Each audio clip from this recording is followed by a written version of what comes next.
ഫെബ്രുവരി മാസം പകുതിയോടടുത്തിട്ടും തണുപ്പ് വിട്ടുമാറാതെ മൂന്നാർ. സാധാരണ ജനുവരി അവസാന വാരമാകുമ്പോഴേക്കും മൂന്നാറിലെ അതിശൈത്യം കുറയുകയായിരുന്നു പതിവ്. എന്നാൽ ഇത്തവണ ഇപ്പോഴും മൂന്നാറിന്റെ പ്രഭാതങ്ങൾ ശൈത്യത്തിന്റെ പിടിയിൽ തന്നെയാണ്. സഞ്ചാരികൾക്ക് ഇത് ഏറെ സന്തോഷം പകരുന്നു. മൂന്നാറിന്റെ പ്രഭാതങ്ങൾ ഇപ്പോഴും ശൈത്യത്തിന്റെ പിടിയിൽ തന്നെയാണ്. ഡിസംബർ അവസാന വാരം മുതൽ മൂന്നാറിലെ അന്തരീക്ഷ താപനില താഴ്ന്നു തുടങ്ങിയിരുന്നു. ചില ദിവസങ്ങളിൽ താപനില 0-ന് താഴെയുമെത്തി. മൂന്നാറിലെ ചിലയിടങ്ങളിൽ രാവിലെ മഞ്ഞുവീഴ്ചയുമുണ്ടായി. സാധാരണ ജനുവരി അവസാന വാരമാകുമ്പോഴേക്കും മൂന്നാറിലെ അതിശൈത്യം കുറയുകയായിരുന്നു പതിവ്. എന്നാൽ ഇത്തവണ ആ പതിവ് തെറ്റിച്ച് ഫെബ്രുവരിയിലും പുലർക്കാലങ്ങളിൽ മൂന്നാർ തണുത്തു വിറയ്ക്കുകയാണ്. സാധാരണ നമുക്ക് മൂന്നാറിനെ സംബന്ധിച്ച് നമുക്ക് തണുപ്പ് ഡിസംബറിൽ അല്ലെങ്കിൽ നവംബർ പകുതിയോടെ തുടങ്ങും.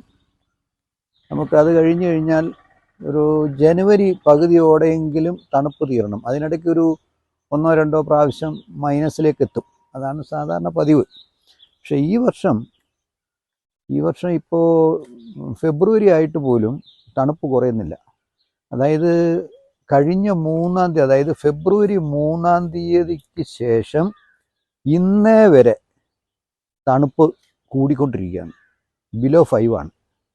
ശൈത്യം വിട്ടുമാറാത്തത് സഞ്ചാരികൾക്കേറെ സന്തോഷം പകരുന്നു. Our beautiful climate in Munnar, very cool in the morning, then soon warms up. Yes, I love Munnar. Second time I've been. A very beautiful place. It's a place you can't miss, really. It really is one of the top places in India. പകൽ സമയങ്ങളിൽ അന്തരീക്ഷ താപനില ഉയരുമെങ്കിലും വൈകുന്നേരമാകുന്നതോടെ മൂന്നാറിന് മുകളിൽ കുളിര് പുതയും. December ജനുവരി മാസങ്ങളെ അപേക്ഷിച്ച് മൂന്നാറിലേക്ക് എത്തുന്ന സഞ്ചാരികളുടെ എണ്ണം കുറഞ്ഞിട്ടുണ്ട്.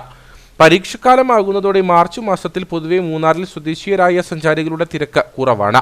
മധ്യവേനൽ അവധിക്കാലമാകുന്നതോടെ മൂന്നാർ വീണ്ടും സഞ്ചാരികളാൽ നിറയും. നിലവിൽ മൂന്നാറിൽ നിന്നും അതിശൈത്യം പൂർണ്ണമായി വിട്ടുമാറാത്തത് മൂന്നാറിന്റെ വിനോദസഞ്ചാര മേഖലയ്ക്ക് ഗുണകരമാണ്. കഴിഞ്ഞ 10 വർഷത്തിനിടയിൽ മൂന്നാറിൽ ആദ്യമായാണ് ഫെബ്രുവരി 2-ാം വാരത്തിൽ താപനില -1 രേഖപ്പെടുത്തിയത്.